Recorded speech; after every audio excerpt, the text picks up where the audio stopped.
for any business out there, you can't want to operate within an environment and not have the welfare of the people within that space, be something that you're primarily interested in, focused on.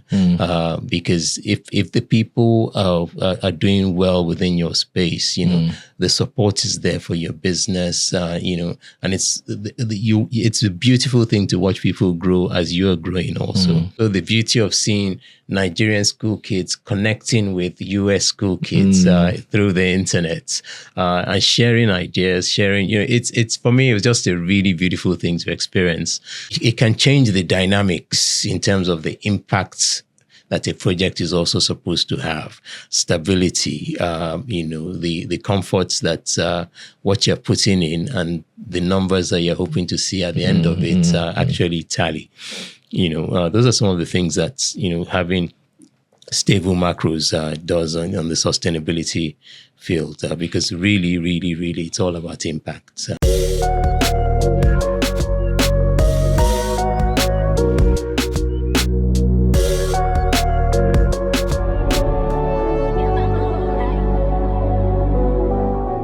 Hello, everyone. Welcome to The Coffee Table with Ugo Dre, and brought to you by Nairametrics TV. Of course, we do this every week on this channel. If you're not subscribing yet, subscribe to Nairametrics TV. Just hit the subscribe button and, of course, turn on your notification. This is a program where we discuss serious things, things that impact lives for us Nigerians in Nigeria and Nigerians in diaspora.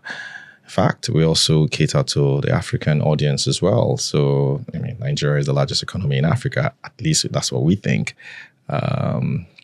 So today, we're going to be discussing something quite important, something that I feel is important to all of us, and that is sustainability. We do hear a lot about that buzzword, sustainability, and how companies can sometimes channel some of their profits or some of their gains towards better causes. And sustainability spans several things. And it's something I've been trying to find out and trying to understand as well, why companies take this so seriously. And today, we're going to be discussing sustainability with IHS. IHS, of course, is one of Nigeria's foremost, in fact, I don't even have to call it Nigeria, but even to call it Africa's foremost infrastructure telecommunications company, one of the largest when it comes to mast telecommunication infrastructure across Africa. A lot of us probably know this just as telecommunication mast and cell sites and all of that, but it's probably way beyond that. And we have here to discuss this with us, Mr. Dapo Otunla. Is it Mr. or Doctor or Professor? I actually just prefer Dapo Otunla. So you're like me. I'm a firm believer that we're not born with titles, and it's the names that matter. But you're Yoruba, and Yorubas really like tradition. I think there's a general excitement about titles across the country. So I generally tell people I'd rather, just be Dapo and be respected as an individual. And it's about mutual respect. Sometimes people say that that's a white man thing. Just be simple. I have a simple name. And sometimes it's African to be chief. Yeah, chief sounds nice for those that, we can't all be the same. So for some people, they quite appreciate and enjoy the titles that they get. But I don't know.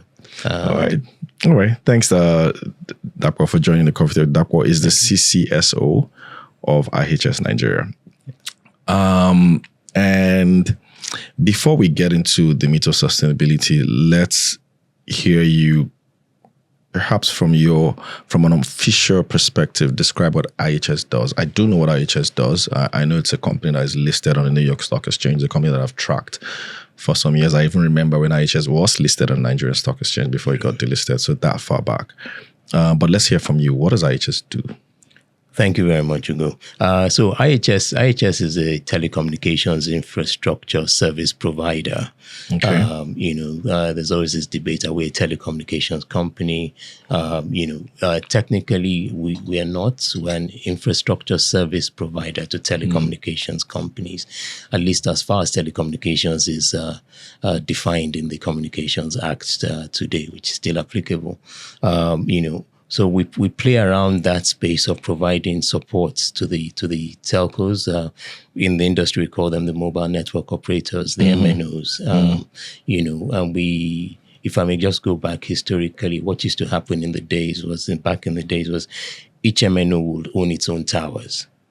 What we then have come to do is provide a singular tower and allow them to just come and collocate the equipment on it.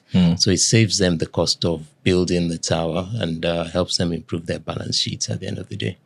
So is Nigeria the primary market or the only market that IHS operates in at the moment? No, and one of the beauties of the company, and I was going to talk about some of the other things we do, fiber and other things, but IHS started in Nigeria in 2001.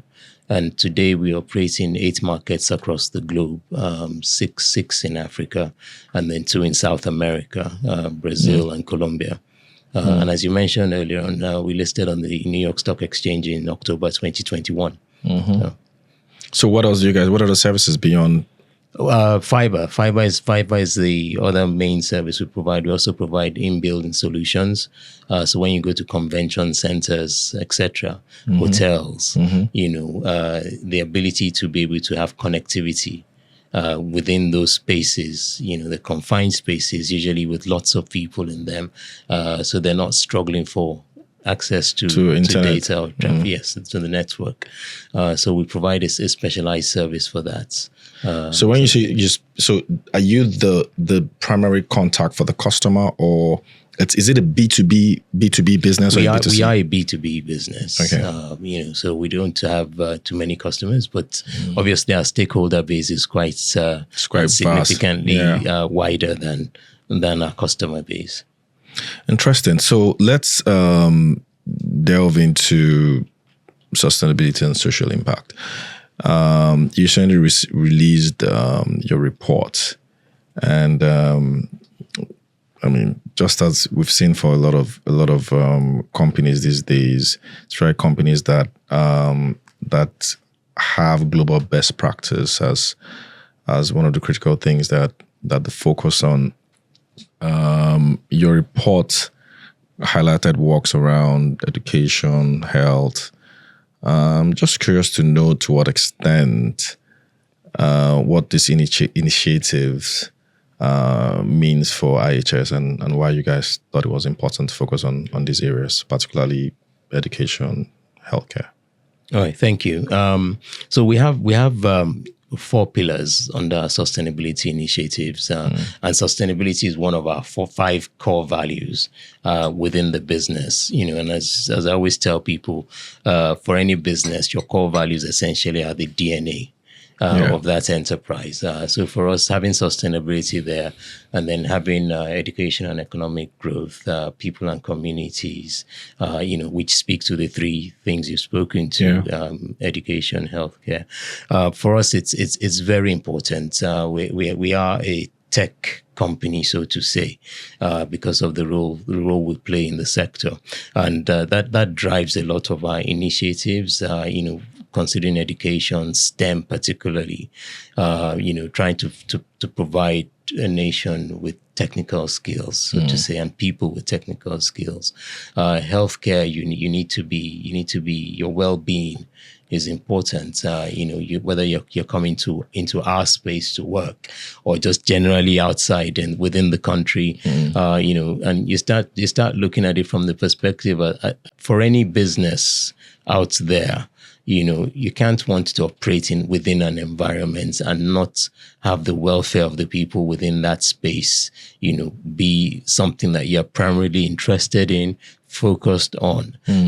Because if the people are doing well within your space, the support is there for your business, and it's a beautiful thing to watch people grow as you're growing also. So I think those are some of the main drivers for us. So are there interesting cases where you've seen positive impacts that maybe you might want to share? Because we tend to hear a lot of CSR activities around sustainability from a lot of companies. It could be through building schools or healthcare or hospitals. But I really like to hear stories. Absolutely. Real stories. I'll just give you, if it's okay, a couple of them. Sure. In the education space, so we partnered with UNICEF and a schools connectivity program, and we, so far connected about 1,000 schools, and these are usually remote schools. So we provide in Nigeria. In Nigeria, so provide them with the access to the network, to facilitate their education. One of the things that we've done internally, and which I keep trying to speak to other companies to also emulate, is our frontline workers initiative. So we've taken our most junior staff in the realization that there is somewhat of a lack of opportunity for most people on the lower rungs of the social ladder to correct and provide an opportunity for them to move into either the mid-tier or the upper-tier rungs of this social ladder. So our most junior staff, our frontline engineers, our field engineers, our janitors, etc., we're working with an external consultant. And, what we try to do is, provide an opportunity for any of their kids to get into a university anywhere in the world. And once they get into that university, that child becomes an IHS child. So tuition, stipend, accommodation, and even if the parent leaves the company, that child is an IHS child. So you find that if you provide that level of education to that child, the opportunity is there for that family to start to move away from that lower rung. So for me, it's actually one of my most exciting initiatives at IHS, and I keep talking to other companies to see, whether they can do the same, because more and more companies that can replicate that, you start seeing a significant impact. So I think to date we have probably close to about 60 kids in universities around the world and in Nigeria. I was watching something recently. I think it was on social media. It was about some town somewhere in the southwest where you had I think the traditional ruler of that town basically focused on CSR activities for his people, and they all had state-of-the-art schools in there, and I kind of found it interesting. And I'm trying to figure out, so from your experience, and since I guess there are probably companies watching as well, I'm trying to see what they can learn from all of this.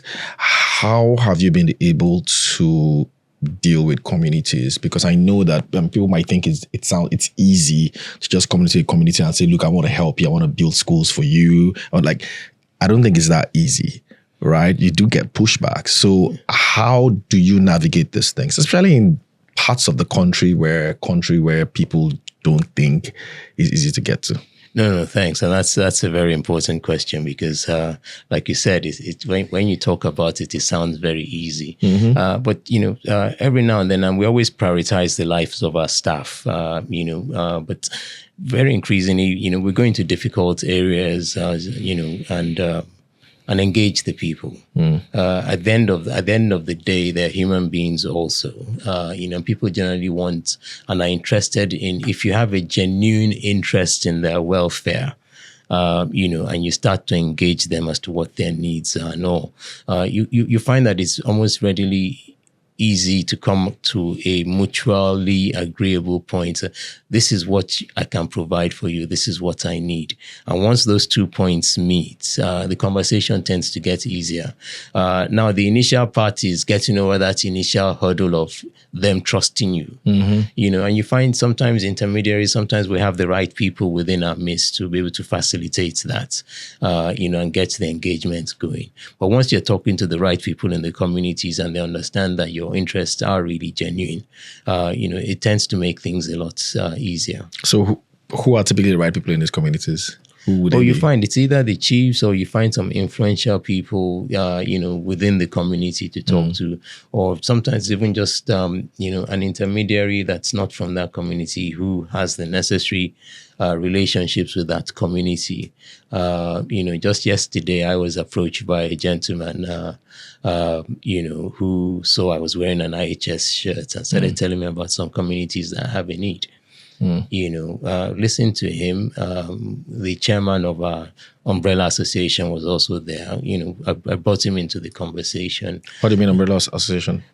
So we have the telecommunications sector. We have two associations. So this was the chairman of the Association of Licensed Telecommunications Operators, Alton, of Nigeria. So he was there. So I brought him into the conversation, and it's something that we'll continue to engage and see how we can support that community if we can.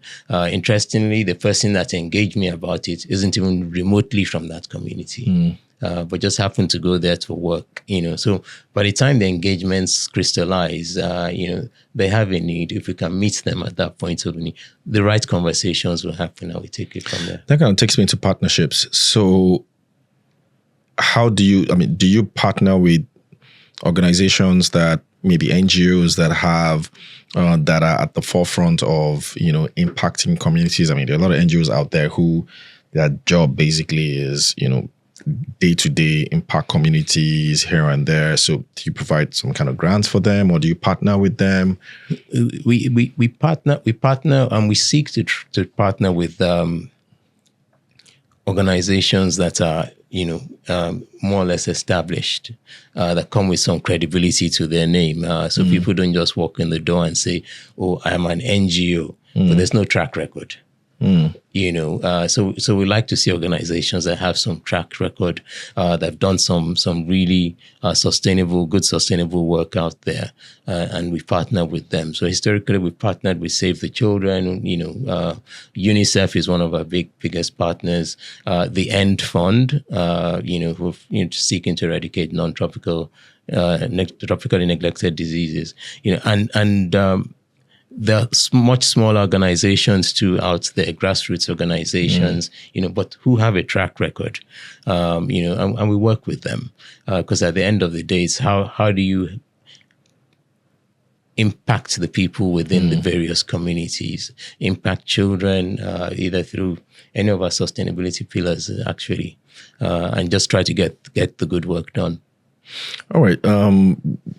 What sort of challenges do you encounter doing these things? Because I know that, we often talk about the successes of it, but you would also think that, look, there are challenges. I know what it feels like sometimes when you want to help communities or your or even stakeholders around you where your office is, and you still find great luck. It could be challenges with government, it could be challenges with the community itself, it could be challenges due to trust. That's been interesting to know what sort of insights you have with challenges and how you've been able to sort of surmount it. I think one of the biggest challenges most companies face, particularly in our type of organizations, this assumption that there's just a well of money out there, behind the organization. And then you come to them and you tell them, well, this is what we can do. This is what we think realistically you need. So sometimes you see communities that come with a laundry list, but they themselves realize that, look, it's just a laundry list. So by the time the engagement starts, it's really remarkable how, our field guys who gets involved with the engagements with the communities, when they come back and they tell you, and you see this thing that started off like this and it ends up here, and the community is happy. So it's not, there's nothing forced on them, because if you try to force it on them, you're looking for trouble, really. But that engagement it's really a wonderful thing to experience and see the end result of, so that's one challenge in terms of the expectations, and what the reality is, and then the other, I think one of the other areas of challenges that we see is, with our leases, we have about 14,000 leases. I say we're the largest real estate company in Nigeria. We play in about 6 different industry sectors, actually: power, logistics, civil engineering, to mention a few. But in this particular regard, dealing with 16 or 14,000, because we own a number of our sites, about 14,000 landlords, especially in sites in certain communities that are difficult to go into. You work around an arrangement, with the local community, and sometimes they come and tell you that, well, they're the ones that want to take charge of the power supply for your tower. You have to manage it carefully, because again, you're putting a critical dependency for your site in third-party hands solely. So again, the engagements happen and we reach a compromise with them that works for both sides. Okay, so I want to touch on a number of specific aspects, particularly at least the ones that I know that are dear to a lot of people: education, skills, and then of course, your work around the SDG.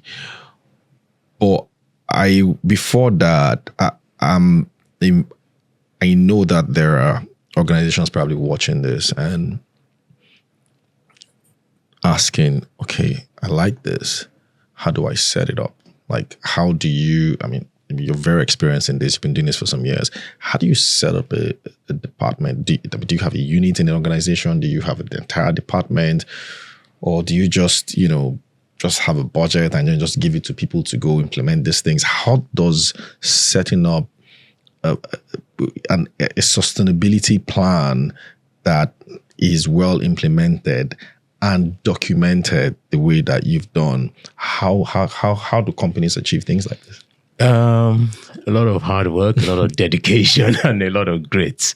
Setting up a team, is never an easy thing. Finding the right people to fit the right boxes, having the right drive, having the right commitment, purpose, and understanding that, really it's a team effort. And within that team, you're still playing within the larger organizational embodiment that the company provides. Once you get that team together, then the policies, the paperwork starts coming in. And obviously, you have a vision to start with in terms of what you want to do, how you want to do it. But then you bring in the people, the right policies, the right framework needs to be put in place. And then you start small. We didn't just arrive where we are today. I don't know if you've seen the impact report for 2023, 2024. In those 2 years alone, I think we spent about 5.4 billion naira. Wow. But again, that didn't just start in a day. It had been building up slowly and gradually, and I remember commenting a few days ago that the work we've done this year is even more amazing. So it's really, starting small. If you have the means to start big, by all means, but make sure you get the foundation right in terms of what your objectives are, putting the right policies and the right framework in place, before, and then finding credible partners, because at the end of the day, you leverage off their credibility, and then start establishing a name for yourself. So that's what we've done, and then also realizing that there is a huge need within the space, the geographical space of Nigeria, also, and providing support, sustainable support for people, within the environments that you want to play in. So I think those are really the key. So would you suggest that,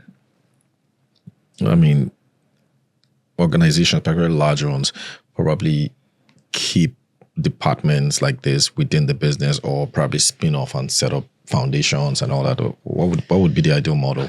It all depends on what that company is seeking to achieve, really. That I think everybody at the end of the day, you want to be known as a foundation, or run as a foundation, but there's really nothing preventing you from doing it within your own shop.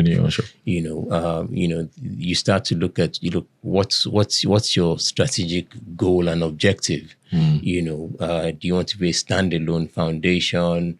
Yes, there are certain benefits, especially when you start putting tax considerations into place. They're slimmer once you're doing it in-house, even though there's certain initiatives that you can undertake that will still give you those same tax. Yes, but not to the same extent as if you were a standalone foundation. So that might be the driver for people to move into the foundation space. All right, so let's zero in into some key aspects of the report now.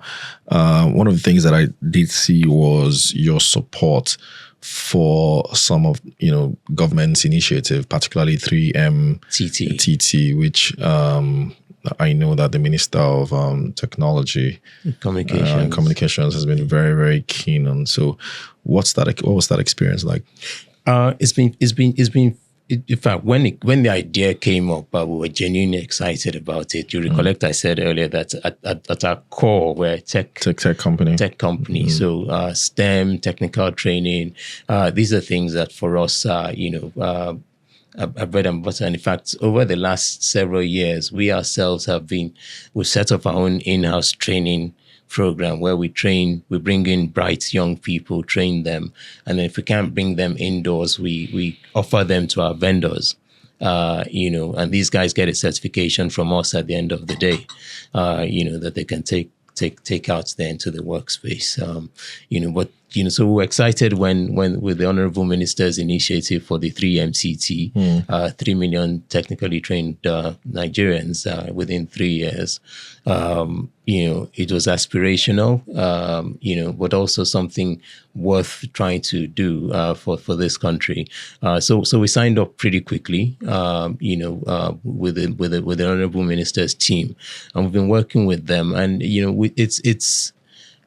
it's almost like a funnel process, but you see those that come out at the end of it, and you find that they're really enriched. They're really, when you say somebody has benefited from going through a mill and coming out on the other side with a skill set, and ready to enter the workforce. And for a number of them also, they're finding gainful employment. Which is the beauty of it. The job market globally is not what it used to be. So for every person that can find a job based on a program that they have been put through, for me, that's a blessing.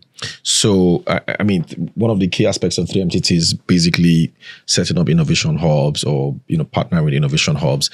And I do know that I've seen a number of innovation hubs in Nigeria, and I greatly admire and appreciate the kind of work these guys are putting through. A lot of people don't even know about them. Or when I mean don't know about them, know about the kind of work that they're doing. And I that's why it kind of made sense when you mentioned the funnel process, because I know how it functions. Just curious to know from an IHS perspective, are innovation hubs some of the things that, some of the partners that you look out for? Since, like you said, you're a tech company. Yes, and you see the smile on my face, obviously, because in partnership with the Kwara State government, we built and we did a program launch earlier this year. It's we believe the largest innovation hub in West Africa. Really? In Ilorin. Yes. How many people? I didn't know it was that large. Oh, it is the largest. It is the largest. I can't remember how many people off the top of my head now, but size wise, and we've been working and loading it with programs. Because we realized very quickly that in centers like Lagos, you see innovation hubs. Littered everywhere. Yeah, there are a number of them. But as you start going, up country, up towards the north, you start seeing a dearth of them. And it happened by sheer happenstance. We were being asked to come and pay, as for right of way, and the commissioner in charge said, look, we will not charge you right of way because we want development to come into our state. We were like, oh, no, we have to do something for the state. And they were like, well, there's this project that they've started, so we stepped in and partnered with them and completed the project for the state. And it's thriving now, I'll tell you. There've been a number of programs. You actually met the gentleman, Temi Kolawale, who runs the hub on Friday. And it's coming along very well. Have they had any graduates already? So it's not really about graduates. It's about people just coming in. So if you look at what happens with innovation, it's about innovation, coming up with ideas, and then helping people to generate those ideas and convert them into, monetization opportunities, monetize them, etc. I remember an innovation hub we did in Alimosho some years ago, and the kids there will develop their programs to a certain point and then have to go all the way to Oshobo because the equipment they needed to test the next phase was in Osogbo. And then they would test it there, bring it back to continue, and it wouldn't work. Means they're going back to Osogbo again. Okay. But we provide them with the equipment that they needed in Osogbo. What sort of equipment in Alimosho. It's for coding. Provide them with 3D printers, some of the modern, really modern things. And, because one of the things that I think we're most impressed with is the number of really bright and talented young people in this country. It's almost like we're processing them, because hardly any community you go to, you see people who have ideas, who want to learn, who want to improve themselves, and in giving them that spark, look, you can go into this place, somebody will tell you how to improve your idea, someone will tell you how to put together a project plan, somebody will tell you how to put together a business plan, somebody will tell you how to monetize your product, etc. And that's what they need. We've had end-to-end support, basically, end-to-end like an support, ecosystem. Exactly. That's what it provides. And then you bring people who have gone through the process, come in and talk to them about it. I think that's the best that can be done. All right, great. One other thing that caught my attention was, I think IHS participation in the NASA immersive program where you sponsor teachers. I think I also saw that in the news recently. LSI project. Yeah, yes. What was that about? So we partnered with a Houston-based company, and it's a space learning initiative, whereby they teach is again STEM focused, but using space education as a means to achieve that. So we went through a rather rigorous and transparent process, I might add, finding 10 teachers from public schools, Nigeria, and then 10 teachers. Yes, and then 10 from Brazil, because Brazil is our second largest market. Yeah. And we brought them into this almost year-long program, where they were going through space-based STEM education programs, and part of that involved them spending some time in Houston. I'm just going to touch on this very briefly. So as part of that, there was a global competition, which one of the schools that participated from Lagos won, and their project got taken into space on a space shuttle.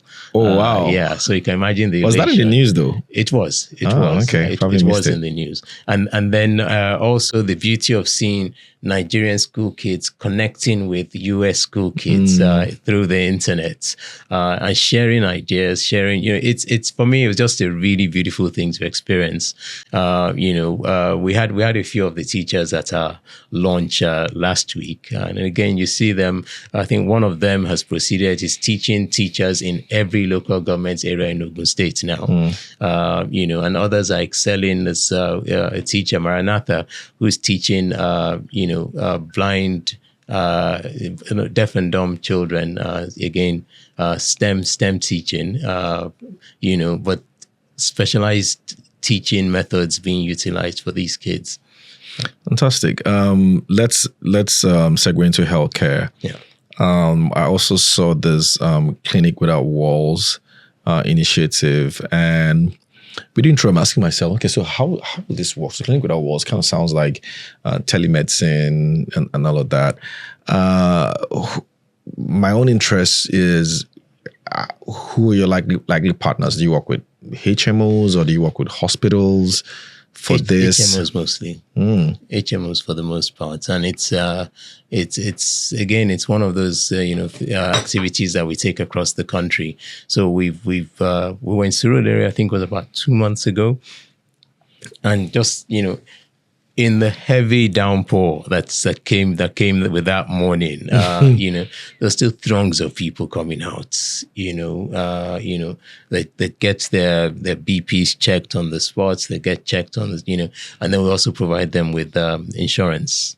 Medical insurance, Is that like a one-off coverage or a coverage over a period of time? For a period of time, So after Surulere, I think we then went to Warri the team went to Warri after that. So it's something that, traverses the country.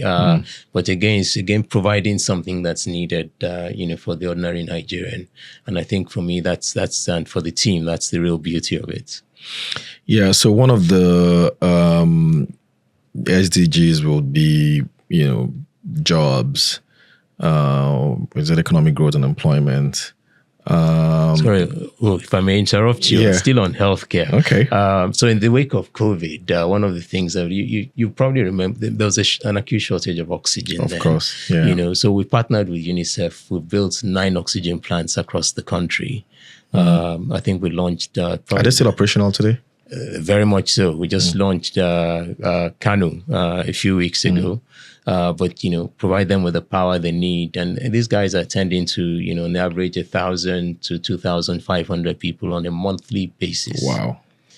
Children, expectant mothers, so yes, we're beyond COVID now, even though it's still, COVID is almost like the flu now, or you have a cold or something, but there are other conditions out there that require oxygen on a regular basis. So it's been a real pleasure to have been able to support UNICEF, partner and fund those oxygen plants. Fantastic. As you said, COVID is almost like a flu these days. Yes. Same how bad it was, and it was just maybe five years ago. Absolutely. Right. So, one of the challenges of an economy that is under transformation is unemployment, especially with the sort of policies that we had in the last 2 years that is meant to create jobs. So, what tends to happen is that you tend to take in a lot of pains, and then things start to get better. But between when you're taking those pains and things getting better, you have millions of people who are struggling. Mm-hmm. So unemployment is also quite key, and I'm interested to know how your efforts at sustainability is reducing an employment gap. You did mention how you support some of your employees as well, but beyond that, are there other things that maybe IHS does, and who IHS potentially would want to partner with? Yes, and in terms, so our employees are one thing. That's our direct force, employment force. Talking in indirect terms, I think we provide or put food on the table for at least about 40,000 families in Nigeria. Just once you start expanding the realms of what we do to our vendors, etc.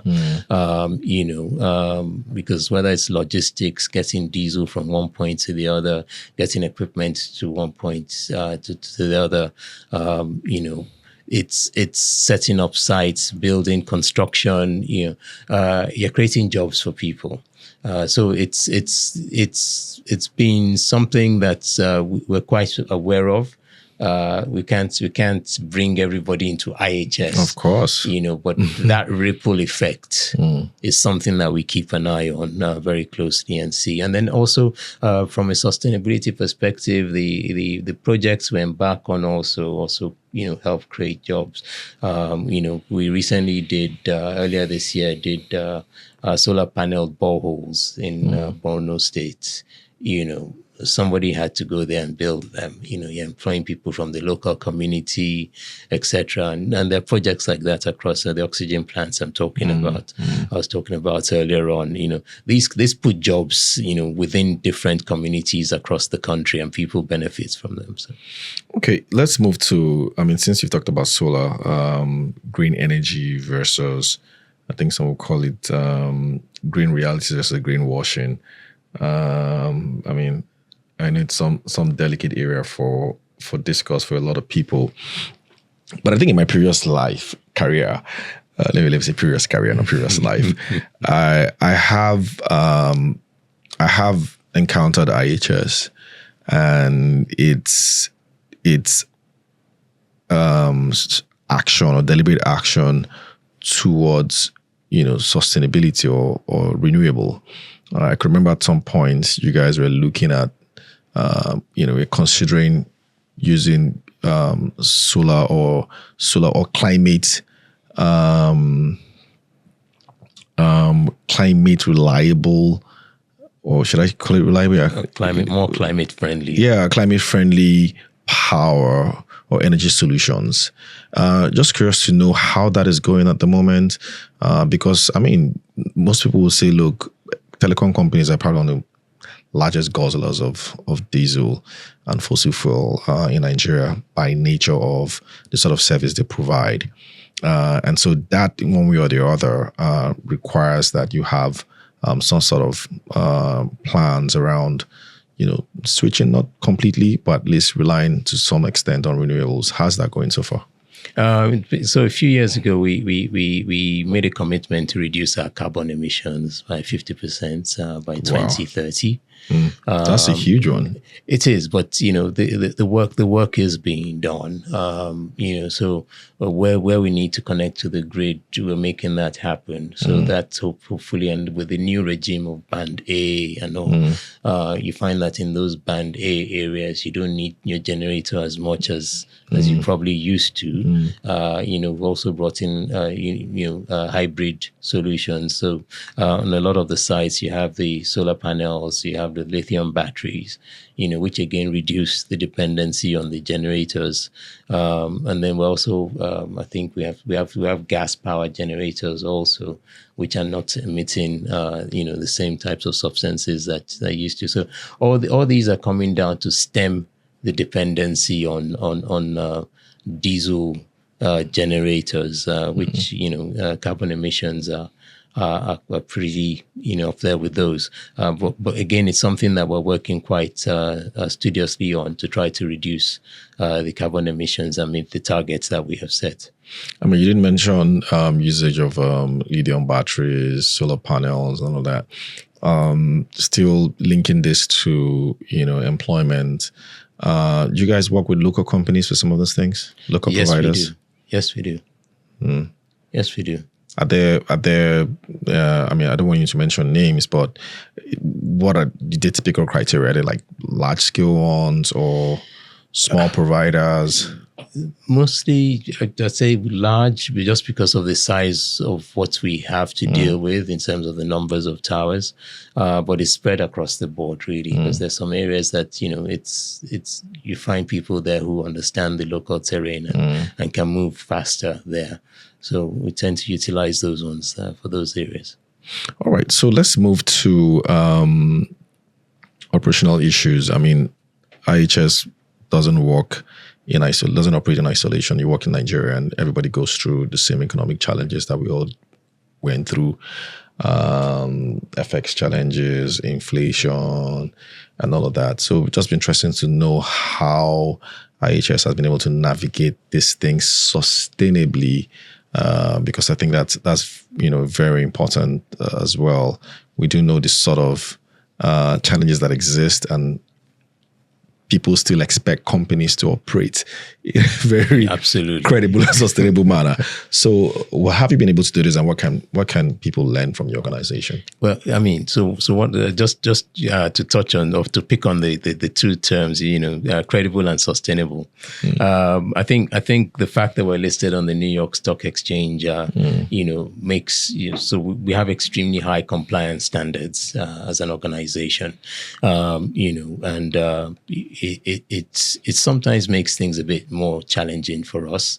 But I think over the years, we've been able to keep our head above water in that regard. Now, to come to the macros that you alluded to, I think one of the things I think we've been through hopefully the roughest, the worst of the worst, where the currency was fluctuating on a daily basis and it wasn't even available.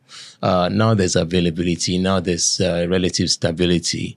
And I think this is what businesses have really been clamoring for. Just an opportunity to allow us to be able to plan, project, and make the right types of forecasts that we need to be able to see our business through the short, medium terms, really, and with a prayer and a hope, the long term also, But I think most businesses, will probably be happier now than they have been with the settlement of, particularly the FX thing. Now, the new Tax Act also seeks to, put the tax regime, on a more transparent platform. So once that kicks into effect again, at least, and I think with all the attention that's been put on it, most people will know where they stand tax-wise or where they should be positioning themselves. I know there's still, teams working to try to read through the nitty-gritty of it. I was surprised. I think a few weeks ago, it was all over the news. So 5% fuel surcharge.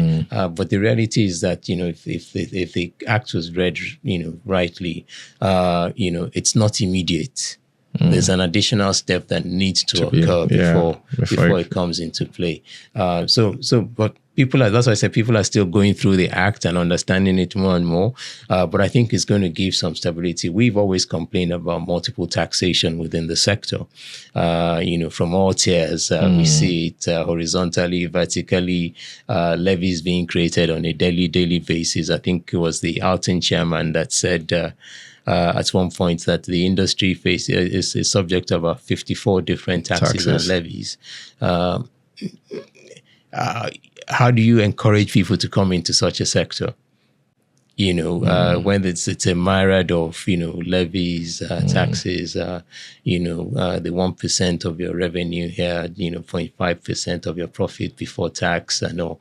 But this new act hopefully satisfies and settles a lot of those things for most businesses.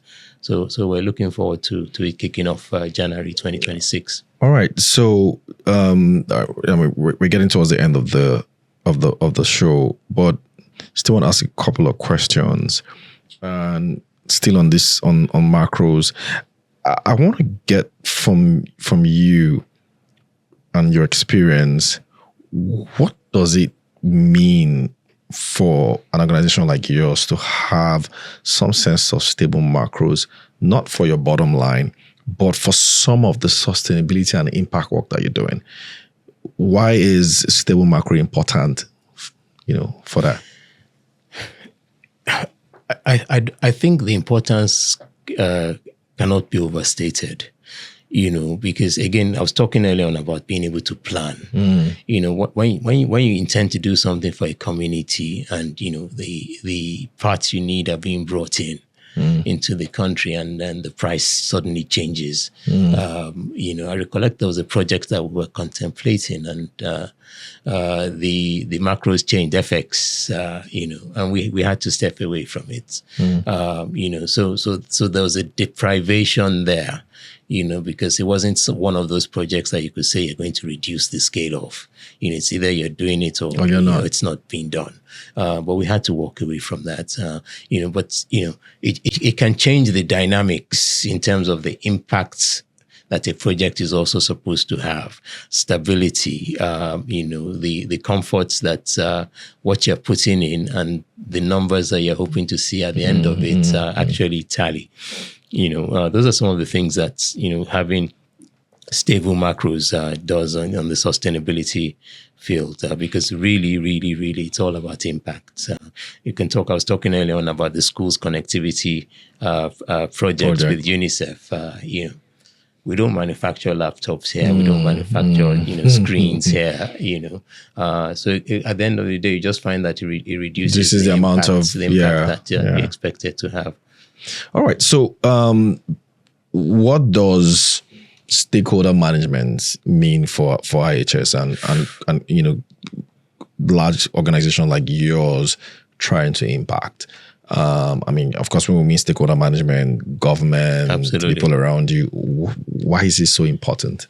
It's critically important. If you look at it, whether it's the government, as mentioned earlier, we have 14,000 landlords across the country. We're moving, I think we have about 1,500, 1,500 vehicular movements every month across the country, moving diesel, moving equipment back and forth. And then you look at our stakeholder, one of the biggest issues we've had is theft and vandalization of sites and equipment. So thankfully the executive order came into force, not relatively recently, and we've been pushing that. This is the executive order that touches on critical national assets. infrastructure, information infrastructure, so assets and infrastructure.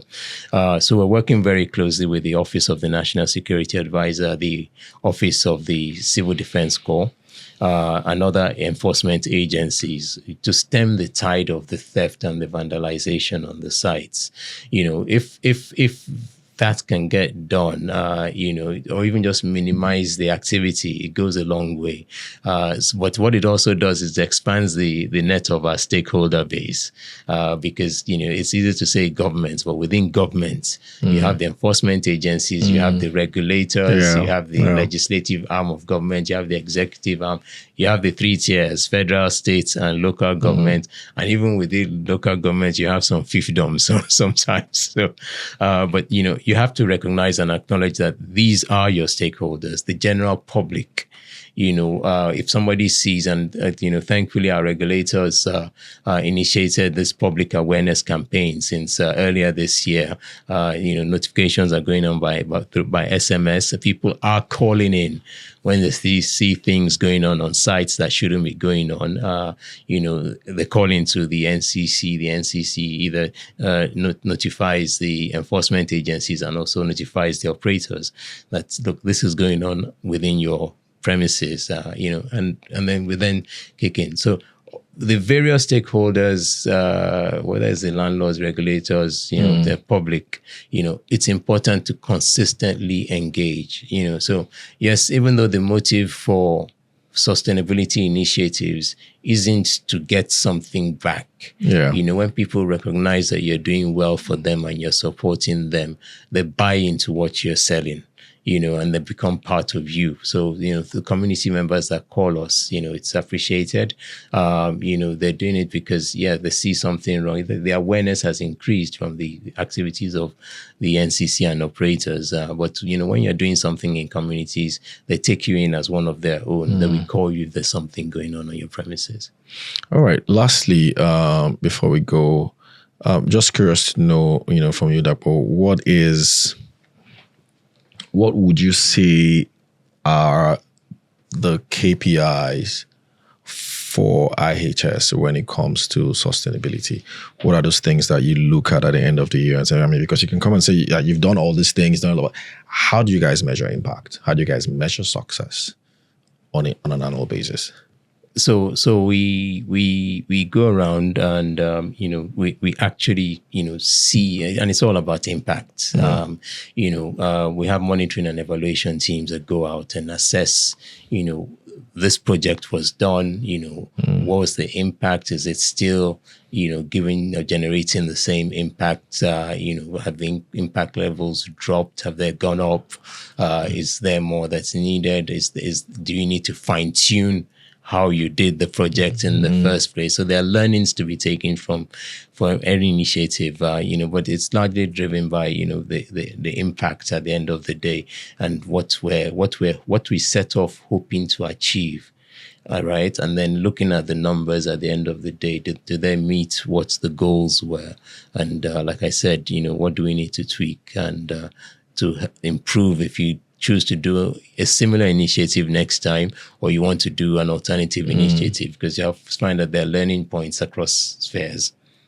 Yeah. So do you say, okay, you know what, from a healthcare perspective, we're looking at, helping 1,000 people or 5,000 or 10,000 from sustainability. This is sort of, you already mentioned 50%. By 2030, which is clear KPI that you're working with. So those sort of specific indicators, do you have them? So what we do at the beginning of every year is that we sit down and pick out projects that we look to embark on for that year, and then the targets are set then. In terms of, look, this is the project. This is so what on a project by project basis. On a project by project, and then as the course of the year runs through, there are other projects that might come up during the course of the year, and then again we weigh them. If we do this, I look at the floods that have happened. In Borno, and then there was a second one that we intervened in. we hadn't planned for those at the beginning of the year. They came up, and right away we got involved, enabling people and communities to return to their homes. So at the end of that, what's the measurement that you're looking to achieve? It's not really about KPIs at that point. It's about, there was a need, and we needed to help our people. All right, thanks, Dapo. But I know I said that was the last one, but before we go, let me give you an opportunity to look into the camera and just tell us if there was one story of your impact journey in IHS that reflects your vision for Nigeria, what would that be? I probably have to go back to our Frontline Workers Initiative. Because again, like I said, if more organizations took that up, I think we'd see a dramatic change in the social fabric and structure of Nigeria. There's a lot of need in the country, and I always tell you, charity begins at home. If you're not treating your people well, there's nothing you can do outside that will be good. So we take pride in that, from that perspective. Personally, for me, it's the Frontline Workers Initiative, because once you look after your own, then it's easier to go outside and, you understand better how to look after others. So that's basically, it's not just about employing people. Definitely. How do you take care of their family members? Do you take care of the education of their children and all of that? And even let me say this, within the organization, we have IHS Academy, on which we have over 10,000 courses for staff. We've extended it to our vendors and to some other organizations out there. So people self-learning, encouraging people to invest in themselves. It's there, you sign up for whatever courses, and then we incentivize it to, awards for the person that has undertaken the most courses, over the course of the year, etc. So I always say we're an employer of choice. All right, thanks, Dapo. This has been the Coffee Table with focus on sustainability from the perspective of IHS Nigeria. And I've been speaking with Dapo Otunla. Dapo is the CCSO for IHS Nigeria. Dapo, it was a pleasure having you on the Coffee Table today, and I hope you had a good time. A really good session. Thank you very much.